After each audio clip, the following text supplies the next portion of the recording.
네. 그러면 1번 B 1번. 그리고요, 컷이요, 사실 그렇게 높지가 않아요. 제가 아까 작년에 컷 67점이었잖아요. 서울이. 그리고 뭐 강원도는 아까 몇이었지? 58점이었나? 58점이었나? 였잖아요. 그럼 봐봐. 교육학을 한 14점으로 할게요. 14점. 한 14점 정도가 평균인 것 같아요. 내가 뭐 교육학. 그럼 몇이에요? 내가 53점. 서울은 전공이 53점. 그리고 얘는 몇이에요? 44점. 44점. 그럼 전공 80점에서 반타점만 조금 넘으면 돼. 그리고 얘는 뭐예요? 전공 80점에서 하여튼 많이 틀려도 되잖아요. 그래서 컷이 많이 내려왔어요. 내가 보니까요, 조금만 적용해도 그거 잘 쓰는 사람은 드물더라고요. 그러니까 우리들 수준이 사실 거의 다 비슷한 거 막상막하예요, 사실. 수준이 거의 다 막상막하다니까요. 그래서 이제 기출 같은 거라든지 좀 그런 걸 조금 더 정확하게 외웠느냐의 싸움인 거지, 여기에 뭐 월등하게 그렇게 한 사람은 있긴 있더라고요. 근데 드물어요. 드무니까 이 공부가 진짜 어려운 시험이 아니에요, 사실.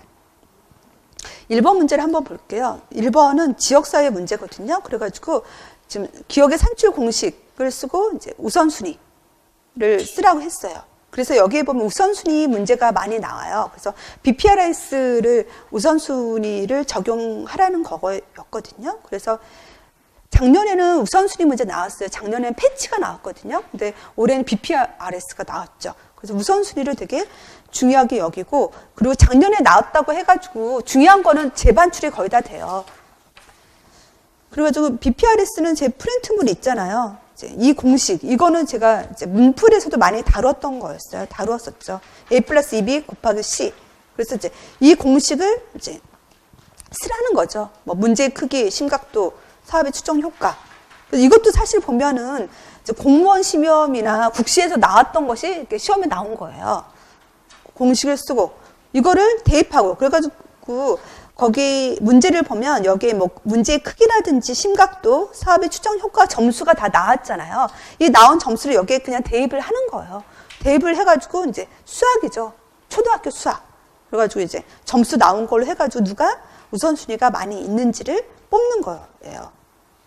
그리고 이건 서술형이니까 서술형 같은 경우는요, 이런 풀이 과정을 다 써주는 게 좋아요. 답만 또 쓰신 분이 있더라고요. 근데 서술형은 풀이 과정을 쓰라는 얘기는 없지만 그게 기본이죠. 서술형은 풀이 과정 같은 걸 다 써줘야 하겠죠. 그리고 이제 논리 모형으로 적용했을 때 릴 중에서 결과평가에 해당하는 지표를 제시하라고 했죠. 결과평가. 그래서 이 평가 지표에 지금 4가지가 있는데 여기에서 이제 결과평가가 뭐냐? 결과. 그럼 결과라고 하는 건 영어도 보면 아웃컴이잖아요. 아웃컴이니까 뭔가 결과물이 나온 거니까 지금 얘네들은 뭐예요? 얘네들은 지금 건강생활실천. 그래서 과체중률이 있잖아요. 체중이 많이 나온 애는 결과적으로 체중을 줄여야 되겠죠. 그러니까 과체중률 같은 것이 결과평가가 되는 거죠. 이거는 하여튼 유치해도 볼 수 있는 거이죠. 요리교실 운영 횟수라든지 이런 건 뭐 산출물, 그리고 예산 집행률은 돈이 들어간 거죠. 전문가 확보로는 뭐 인건이 어느 정도 이제 들어갔는지를, 인력이 들어간 거를 보는 거니까 이런 건 투입으로 보는 거예요. 그래서 이것도 사실 그냥 BPRS를 내가 알고 있으면 문제를 풀 수 있는 거이고, 그리고 여기서 보면요, 디귿은 무엇을 측정하는지 서술할 것이라고 했죠. 디귿이라고 하는 것이 문제의 크기죠. 그래서 우리가 문제의 크기라고 하는 것은 이제 유병률 발생률이거든요. 그래서 유병률이 뭐냐? 유병률이라고 하는 거는 유병 인구거든요. 이거는 과거 환자도 그렇고 신환도, 과거 환자 신환까지 다 유병이에요. 유병률이고, 발생률은 뭐예요? 발생률은 현재 발생한 거예요. 발생이라고 하는 건 신환이죠. 신환. 새로 환자가 발생한 거에 발생률이죠. 그래서 이제 유병률과 발생률이 답이 되는 거거든요. 그리고 이제 2번 문제로 가면요. 2번 이거는 산업안전보건법. 그래서 일반 건강진단의 검진 주기를 물어봤어요. 그래서 이것도 사실은 이게 산업간호 문제거든요. 그래서 우리가 이제 학교보건하고 산업간호는 지역사회의 영역이거든요. 근데 이게 사실 다르잖아요. 근데 산업간호 문제도 시험에 나와요. 작년에도 산업간호 문제가 나왔어요. 그래서 작년에 산업간호 문제가 나왔는데 올해도 산업간호 문제가 나올까? 내가 그래서 산업간호 문제를 이제 낼까 말까 고민을 했다가 11월에 제가 냈어요. 혹시나 하고 냈는데 문제가 나왔더라고요. 네, 그래가지고 기뻤죠. 내가 사실 7, 9월 때는 이거를 안 냈어요. 7, 9월 때는 산업간호 문제를 안 냈거든요. 작년에 나왔으니까. 근데 이제 11월에는 내가 또 문제를 안 내면 선생님들이 공부를 안 하는 경향도 있거든요. 그래가지고 11월에는 내가 혹시나 하고 냈더니만 이번에 나왔더라고요. 나왔어요. 그래가지고 거기에 해설을 한번 보면 우리가 이제 일반 건강 진단 같은 경우는요, 사무직이 아니냐에 따라서 주기가 틀려요. 그래서 우리가 교사는 사무직에 속하니까 교사의 건강 검진은 이제 2년에 한 번 하거든요. 그래서 2년에 1회 이상인데 그 외에 근로자, 여기서는 이 사람이 이제 판금 작업을 해서 육체 노동을 하는 사람들은 아무래도 질환에 걸릴 위험이 크잖아요. 그래서 육체 노동 하는 사람은 1년에 1회 이상이에요. 그래서 1년에 1회 이상이라고 하는 게 시험에 나온 거죠. 이게 실제적인 거니까 시험에 나왔고, 또 이제 여기에 산업 고등학교잖아요. 이 고등학교 아무래도 취업반 학생들이니까 이제 얘네들, 그래서 산업간호가 시험에 나오는 것 같아요. 취업반 애들. 그러니까 하여튼 우리가 모든 영역이 시험에 나오는 거예요. 학교 인구가 아니더라도 걔네들이 앞으로 일할 거, 또 이제 가정에 있는 가족 구성원. 그래서 이제 그쪽 아동도 그렇고 그렇게 시험에 나온다는 거고. 그 다음에 C1. 가로 안에 니은의 내용을 설명할 것이랬죠. C1이 뭔지. 그래서 이것도 건강관리 구분 판정 있죠. 그 프린트물을 한번 보세요. 해설지. 그래서 이것도 A가 있고 C가 있고 D가 있고 R이 있잖아요. 그래가지고 이거 의미 파악을 해야 되는 거예요. 이것도 지금 시험에 많이 나왔죠. 시험에 많이 나와서 기출이 된 거예요. 임용 시험은 아니었지만. 그래서 제가 이것도 C1, 2, D1, D2 이거를 어떻게 외워야 하느냐. 그래서 일이라고 하는 거는 중요하죠. 일은 first, priority 중요하니까 일 같은 경우는 직업병이에요. 우리가 직업병이 되게 중요하잖아요. 그래서 일은 직업병. 일이라고 하는 건 일보다는 덜 중요하니까 그냥 일반 질병인 거예요. 일반 질병. 그래서 그렇게 나누어서 알아야 되는 거고, 그리고 C 같은 경우는 요 관찰자거든요. 관찰을 해야 되는 거예요. 관찰해야 되는 거. 그래서 이제 C는 어떻게 외우냐면 C자를 O자랑 좀 비슷하잖아요. observation. O자는 좀 비슷한 observation 생각해서 요 관찰자로 외우고, D는 유소견자잖아요. 어떻게 외워요? 유소견자? D는 disease로 외우면 돼요. disease. 유소견자. 그래서 D는 유소견자. C는 요 관찰자.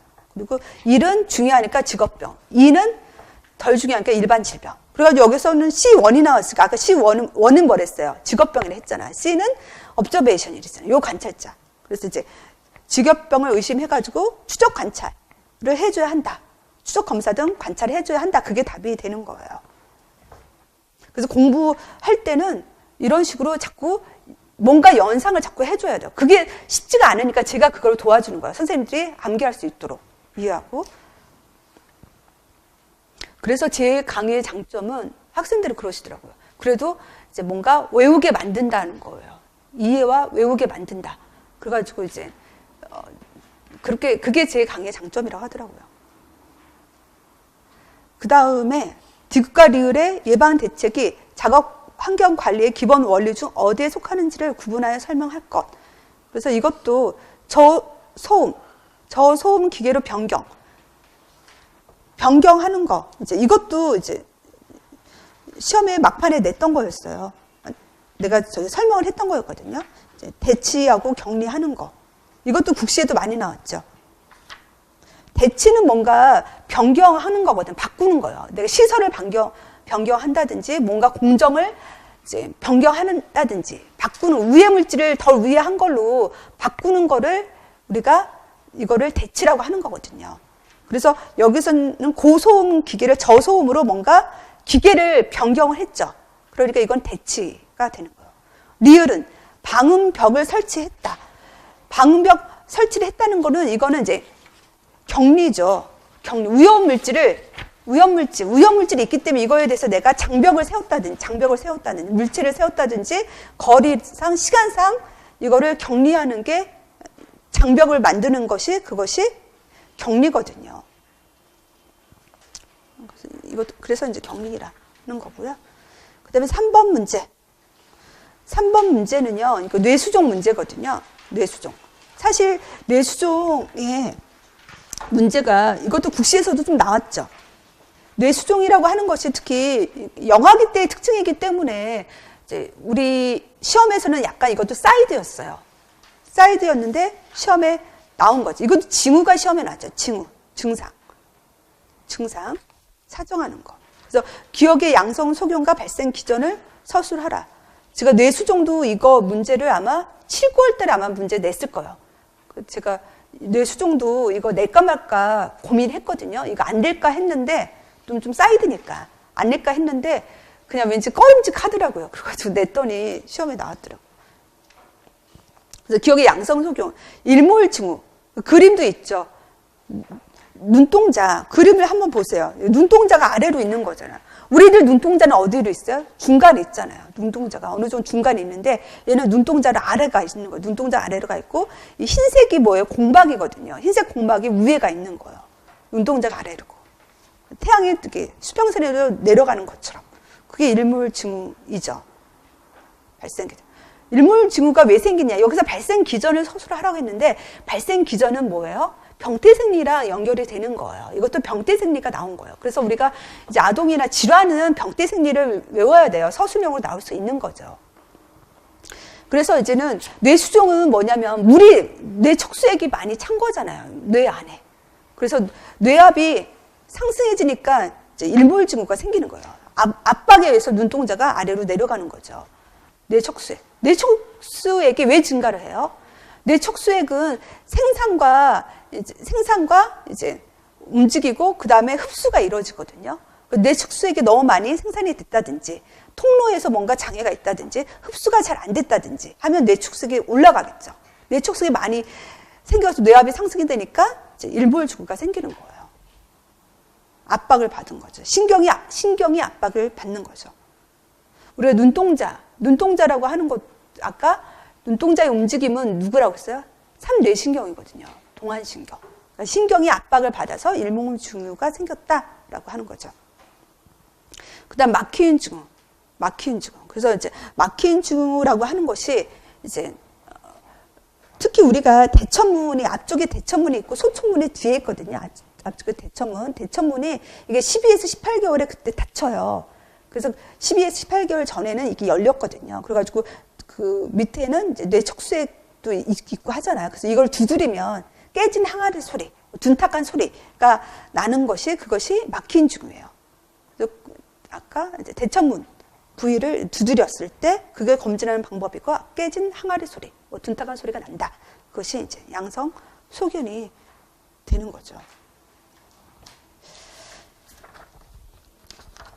네, 그 다음 4번 문제.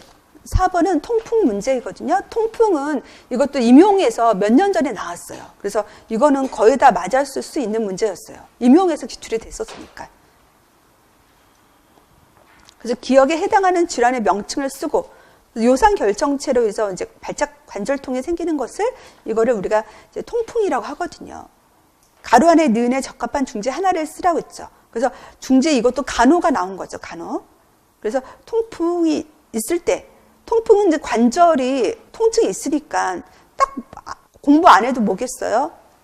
관절은 문제가 있으면 다 염증이 있으면 다 휴식이거든요. 쉬게 해야 돼요. 관절의 움직임을 하게 하면 염증 반응이 더 심해지니까 휴식을 하는데 관절의 휴식에서 제일 좋은 게 부목이거든요.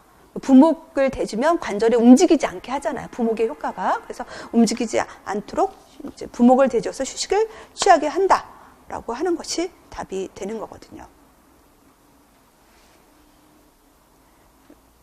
그리고 이런 간호 같은 경우는요, 방법과 근거를 써줘야 돼요, 거의. 그래서 아까 이제 관절을 휴식하게 해준다. 휴식의 효과는 뭐랬어요? 움직이지 않도록 해서. 염증 반응이 악화가 되지 않도록 한다는 게 근거예요. 움직이면 염증 반응이 악화가 되거든요. 디귿의 투여 목적을 제시할 것. 프로베네시드.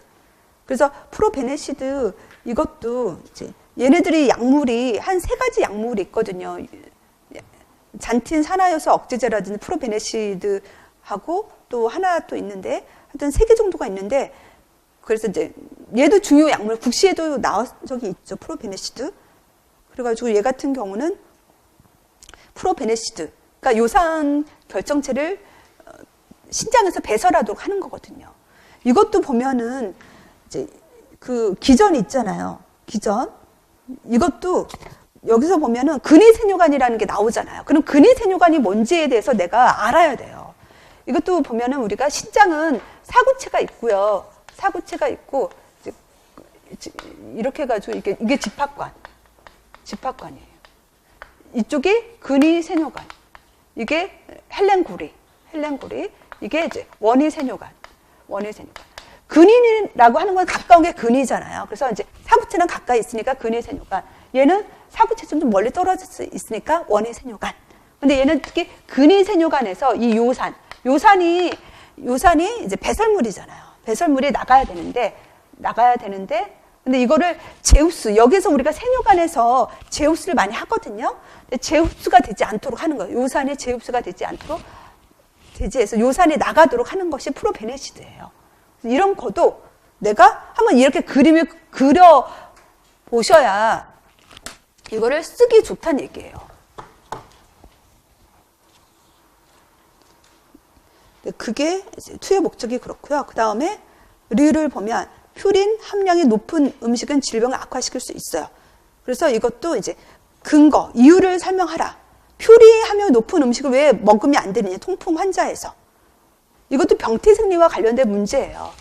병태생리. 그래가지고 이 퓨린이라고 하는 거는 단백질 물질의 퓨린이 있거든요. 퓨린의 마지막 대사 물질이 요산이에요. 요산. 그래서 이 요산이 증가를 하면 아까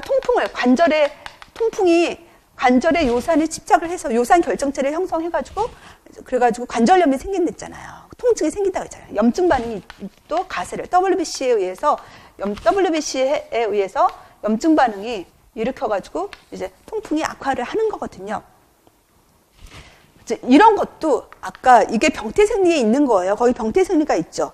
병태생리. 그래서 내가 여기에서도 병태생리를 이해를 한 다음에 주 키워드를 이런 식으로 내가 안 보고 한번 써봐야 돼요. 공부는. 그래서 우리가 통풍이라고 하는 것은 단백질 대사장애라든지 단백질의 퓨린의 대사장애라든지 뭐 요산이 신장으로 배설이 안 됐을 때 음식에서 있는 이 퓨린의 최종 대사물질이 요산이 증가를 하고 여기에 WBC가 와가지고 증가를 하고 WBC가 와서 염증 반응을 일으켜가지고 특히 요산 결정체가 관절이라든지 뭐 중요한 건 관절이니까 관절에 침착을 해가지고 통풍을 일으킨다라고 하는 것을 읽은 다음에 한번 내가 이렇게 써봐야 한다는 얘기예요. 근데 쓸 때 이거 그대로 베끼는 거 그건 비효율적이라고 했어요. 그래가지고 이거를 이해한 다음에 안 보고 주 키워드를 이렇게 써가지고 내가 정확하게 썼는지 다시 확인을 하는 거예요.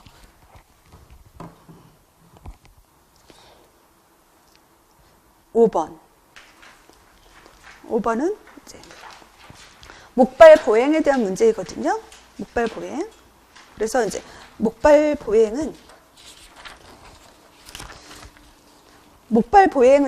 이거는 임용에서도 객관식으로 나왔었죠. 왜냐하면 학교에서 애들이 다치면 목발하고 학교에 오잖아요. 그래가지고 목발이 시험에 그래서 나오는 거예요. 이거는 뭐 나올 수 있었던 문제라고 볼 수 있죠.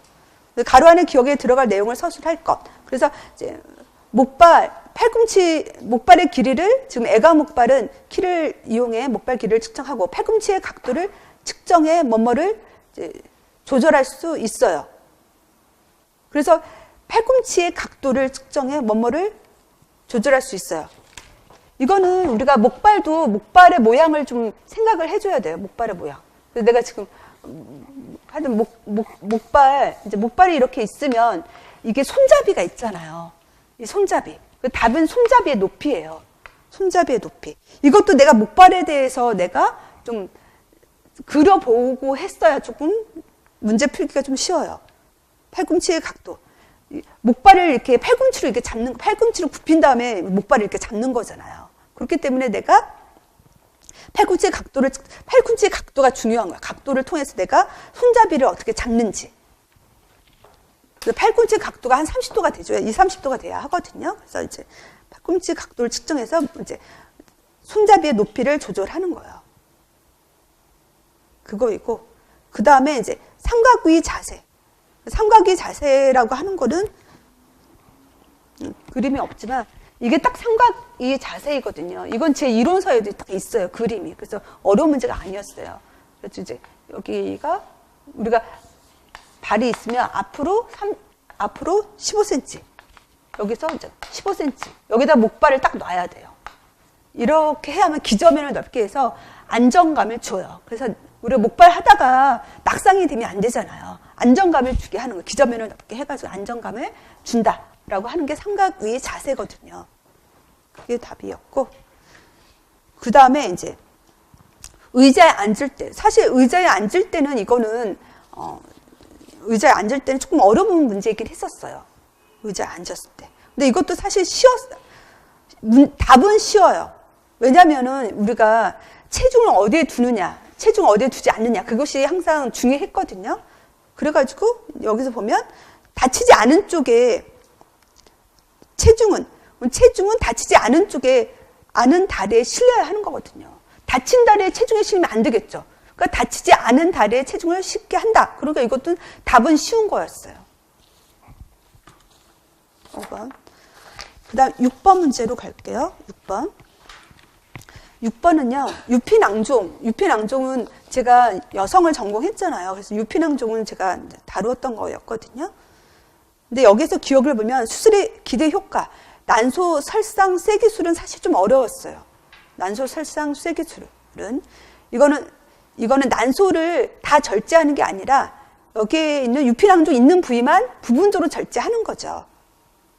그래서 이제 이게 최근에 많이 하는 시술이더라고요. 난소 설상 쇠기 절제술.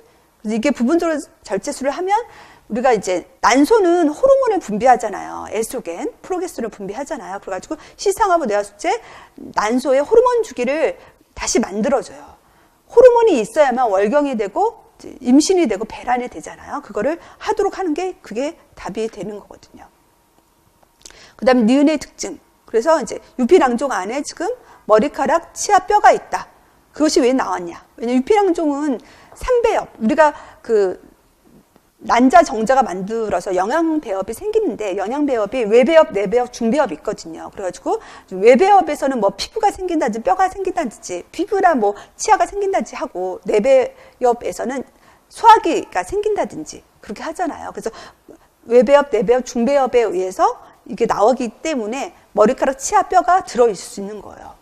그래서 이것도 약간 심도 있게 나온 거죠. 약간 이 병띠생리와 관련과 얘가 기전과 관련돼서. 그 다음에 검사도 나왔죠. 골반 초파와 CA125 검사를 이 검사를 왜 했냐? 그래서 검사는 아까도 보듯이 아까 여성에서도 검사 나왔었죠. 초음파 검사, 자궁경부 개대증에서도 검사 나왔거든요. 초음파 검사. 그래서 검사는요 보통 이 검사를 왜 하느냐, 또 검사 결과가 어떠냐, 그런 식으로 많이 물어봐요. 그래서 이거는 우리가 이제 유피낭종, 난소의 낭종인데 난소의 낭종이 모두 다 난소암을 갖는 게 아니잖아요. 일부가, 얘 같은 경우 한 2% 정도만 난소암이 되거든요. 그래서 난소암인지를 확인하는 검사예요. 그래서 난소의 악성 종양인지를 확인하는 검사이다라는 거고, 그 다음에 리을처럼 말한 이유. 얘가 복강경으로 난소 설상 절제술을 했다고 하거든요. 그래가지고 리을처럼 말한 이유가 하복부에 급성 통증이 있으면 빨리 병원에 오라는 것. 이것도 어려운 게 아니라 이제 출혈. 난소에 출혈이 있으면 통증이 오니까 출혈이 있는지를 확인한다라고 하는 것이죠. 그 다음에 7번 문제를 한번 볼게요. 7번은 정신 문제이죠. 정신. 그래서 이제 7번 문제를 보면요. 가로 안에 기억에 해당하는 임상 진단명을 쓰고 관련 증상 한 가지를 위 대화문에서 찾아서 서술하라고 했거든요. 그래서 이것도 진단명을 쓰라고 했죠. 진단명을 특히 정신이 좋아한다고 했어요. 그래가지고 여기서 나타나는 진단명은 공황장애거든요. 그래서 첫 번째 민호가 나타나는 그 증상들. 공황장애는요, 공황장애 그 진단기준제 해설지 있잖아요. 거기에 보면요, 공황장애는 공황발작이 있어야 공황장애라고 하는 거거든요. 그래서 공황발작이라고 하는 거는요, 여기는 증상이 4개 이상 있어야 돼요. 4개 이상. 교감신경계 증상들 4개 이상 있어야 되는데, 여기에 민호가 첫 번째에 나온 증상들이 공황 발작의 증상이 4개 이상 있어요. 여기 보면 가슴이 두근거리는 거라든지, 질식할 것 같다든지, 죽을 것 같은 공포. 그리고 이제 또 떨리고, 거기 떨리고 있죠. 떨리고가 이제 떨린다. 바란이, 떨리는 게 이제 바란이죠. 떨리는 거. 떨림이에요. 떨리는 거. 그래서 가슴이 두근거리고 몸이 떨리고 지식하고 죽을 것 같은 공포. 이게 4가지 이상의 공황 발작의 증상이 있잖아요. 그렇기 때문에 공황 장애가 답이 되는 거예요. 관련 증상도 거기에 있는 증상들을 쓰면 되겠죠. 거기에 있는 증상들을 쓰면 되겠고. 그 다음에 니은에 해당하는 내용을 서술. 니은. 그래서 지금 약물도 시험에 나왔지. 알프라졸람. 알프라졸람이 항불안제이거든요. 그래서 알프라졸람 그 프렌트에물을 봐도 약물이 국시에서 꽤 나왔잖아요. 알프라졸람도 지금 국시 06년도에 나왔다고 쓰여 있죠. 그래가지고 이거 같은 경우는 간호가 시험에 나온 거였어요. 그래가지고 약을 주는데 갑자기 약 먹는 걸 중단하지 말라고 했잖아요. 그래서 이것도 좀 쉬운 문제죠. 중단하지 말라. 금단 증상 때문에 갑자기 먹는 약을 중단하면 금단 증상이 생기잖아요. 금단 증상이 생기면 우리가 이제 불안 발작이 생긴다든지, 뭐 경련 발작이 생긴다든지, 반동 불안이 생긴다든지 그런 것 그게 답이었고, 그 다음에 파국화하고 선택적 추론이 있죠. 사실 이거는 이제 인지적 왜곡이거든요. 인지적 왜곡도 한 2년 전에 시험에 나왔어요. 2년 전. 인지적 왜곡. 그래서 이것도 개념을 개념을 쓰라고 했어요. 개념. 그래서 파국화라고 하는 거는 뭐냐면은 가장 안 좋은 사건이 일어날 것 같다라고 인지적 왜곡을 갖는 거예요. 가장 안 좋은 사건이 최악의 상태가 나한테 발생할 거다. 이거를 나한테 예를 들면 나한테는 최악의 사건이 뭐겠어요?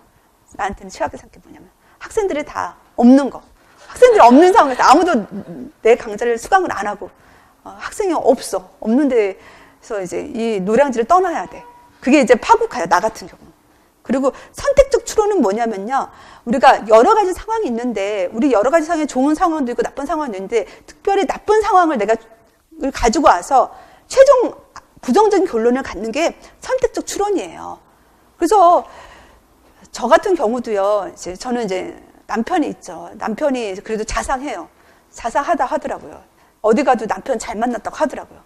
실상은 안 그런 것도 있는데 하여튼 남편도 있고 뭐 하여튼 애들도 2명이 있죠. 애들 남자 여자. 네, 아들이 좀 문제를 요즘 일으켜가지고 사실 힘들어요. 그리고 뭐 딸은 그래도 애가 지 알 거는 잘 하더라고요. 걔는 하고 부모님도 다 살아계시고 그래도 건강하시고 어느 정도 건강하시고 그래서 이제 그런데 내가 유독 딱 한 가지 아들이 지금 늦잠 자꾸 이 얘기하면 안 되는데 말이 시가 돼서 아들이 하여튼 지각을 반복듯이 하고 밤 한두 시까지도 계속 컴퓨터 하고 뭐 집 나가겠다고 혼자 살고 싶다고 하고 하여튼 공부를 하나도 안 해. 근데 딱 그것만 끄집어내가지고 내 인생은 정말 안 좋다. 내 인생은 실패다. 그런 식으로 안 좋은 것만 꺼집어놔서 내 부정적인 결론을 갖는 그것이 선택적 추론이에요. 추론. 하여튼 그런 개념을 쓰는 거. 그 다음 8번 문제는 논술형이죠. 논술형. 그래서 작성 방법에 따라서 하면 돼요. 그래가지고 여기서 뭐를 쓰라고 하느냐를 순서대로 하면 되고 서론, 본론, 결론의 형식을 갖추라고 했으니까 이제 서론을 쓰고 본론은 여기에는 문제에 대한 답이 본론이에요. 그리고 결론은 또 내가 쓰는 거죠. 그래서 이거 같은 경우는요, 제가 틀을 만들어줬죠. 8번 문제의 해답을 보면요, 서론, 본론, 결론. 그래서 서론에 딱 들어갈 것이 관심 끌기랑 문제 제기가 들어가야 돼요. 관심. 또 이 문제와 관련된, 이 8번 문제와 관련된 또 관심을 끌 수 있는 거를 써주고, 문제 제기는요, 여기에 지금 문제가 여러 가지 있잖아요. 근데 여기 있는 문제를 내가 써주는 거예요. 나의 표현으로. 그래서 여기에서 문제를 보면 흡연율 감소라든지 흡연율에 대한 거를 건강증진학교랑 변화단계 모형이랑 연결을 해서 문제를 내는 거거든요. 그래서 내가 그 말을 그냥 쓰는 거죠. 흡연율 감소를 위해서 건강증진학교와 변화단계 모형과의 연결과 구성 요소 논하겠다라고 그 문제를 써주는 거예요. 그리고 여기서는 주제가 흡연에 대한 거니까 관심 끌기에는 흡연에 대한 얘기를 쓰는 거예요. 왜냐하면 흡연은 건강 위험을 초래하잖아요. 하고. 그 다음에 이제 결론은 주장 요약하기는요. 이거는 내가 본론에 있는 쓴 내용이 있잖아요. 본론에 있는 쓴 내용을 가지고 내가 중요한 거를 좀 요약을 하는 거예요. 요약을 하고. 그래서 재현 전막은 그래서 뭐 잘하겠다. 건강하도록 하겠다. 그런 식으로 하는 거죠. 그래서 이거는 많이 연습하면 이게 나와요. 이렇게 하면 되겠고. 그리고 여기에서 문제가 조금 사실 8번이 논술형이 조금 적용을 했기 때문에 조금 어렵다라고 느껴지는 문제이기도 했거든요. 그래서 이제 건강증진학교의 정의와 건강증진 이론의 특성에 근거해서 제시하라고 했어요. 그래서 이제 흡연율 감소랑 뭔가 적용을 해가지고. 근데 적용하라는 게 어려운 게 아니야. 그냥 거기에 흡연율 감소를 시키겠다는 말을 그냥 쓰면 돼요. 그래서 이제 건강증진학교는 이거는 제가 사실 제 이론서에도 있던 거였어요. 작년에도 제가 문제를 냈었거든요. 건강증진학교에 대해서. 그래서 건강증진학교 같은 경우는요, 우리가 WHO에서 건강증진 5대 영역이 2년 전에 시험에 나왔었어요. 2년 전에 그 시험에 나온 것이 학교 건강증진이랑 이제 접목해서 이게 또 시험이 재발출이 된 거라고 보시면 돼요. 됐고. 그리고 뭐 변화단계 모형 같은 경우는 우리가 이제 변화단계 모형 같은 경우는 이제 건강에 위험한 행위를 건강에 도움이 되어지는 행위로 바뀌는 것이 건강 변화단계 모형이거든요. 연결해서 쓰면 되겠고요. 여기에서는 그 마지막 문제만 한번 볼게요. 첨부 자료의 A 집단은 변화단계 모형에 근거할 때 어느 단계에 속하는지. 그래서 A집단은 6개월 이내 금연을 고려하지 않다라고 했거든요. 그래서 이거에 대한 그 단계는 변화단계 이론 모형이 있죠. 그 프린트물에. 그래서 얘는 5단계거든요. 5단계. 그래서 이거는 기출도 많이 됐기 때문에 어렵지 않은 문제였어요. 우리가 계획 이전 계획, 준비, 행동, 유지 그런 단계였고 666으로 외우는 거였거든요. 내가 6개월 이내에 뭐 행동을 변화할 의도를 있는지, 6개월 이내에 행동을 변화할 의도가 없는지. 그래서 얘 같은 경우는 6개월 이내에 금연, 행동 변화할 의도가 없는 때이기 때문에 계획 이전 단계가 답이에요. 계획 이전 단계가 답이 있고, 이 계획 이전 단계일 때 할 수 있는 변화 과정은 그 윗페이지에 있거든요. 위에 있죠. 변화 단계별 변화 과정. 그래서 이거는 사실 작년에도 시험에 나왔고요. 변화 단계별 변화 과정은 작년에도 시험에 나왔었고 또 재작년에도 시험에 나왔어요. 그래서 얘는 3년 연속 나왔어요. 그래서 2년 나왔기 때문에 올해는 안 나오겠지 하고 공부 안 하신 분이 있더라고요. 그러니까 중요한 거는 그냥 3년 연속도 나온다라고 보셔야 돼요. 중요한 애들은. 그래서 이것도 한번 보시면 단계별 변화 과정이 있잖아요. 그래서 이것도 어떻게 외우느냐. 그래서 보면 의식 고치랑 극적 완화 환경 재평가는 계획 이전한 계획 단계에 있잖아요. 의식의 고치는 내 애한테 그 건강 문제의 단점에 대해서 얘기를 해줘서 인식을 고치하는 거예요. 극적인 완화는 뭐냐면요. 감정 정서적으로 그게 나쁘구나 라고 얘한테 정서적으로 느끼도록 하는 게 극적 완화예요. 흡연을 했더니 진짜 가족 병에 걸리고 하고 하니까 그 가정에 되게 힘들겠구나. 그것도 감정적으로 느끼는 게 극적 완화이고, 환경 재평가는 내가 흡연을 하니까 주위 사람들한테 안 좋은 영향을 주는구나. 직장 동료라든지 가족들한테 내 흡연이 가족들을 찌푸리고 막 화를 내고 나를 피하고 안 좋아하는구나. 그걸 스스로 평가하는 거거든요. 그래서 그렇게 인식을 하고, 행동하고 유지 단계는 뭐예요? 여기에 보면 조력관계라든지 강화협회 자극통제 역조건 형성은요, 이건 행동요법이에요. 행동요법.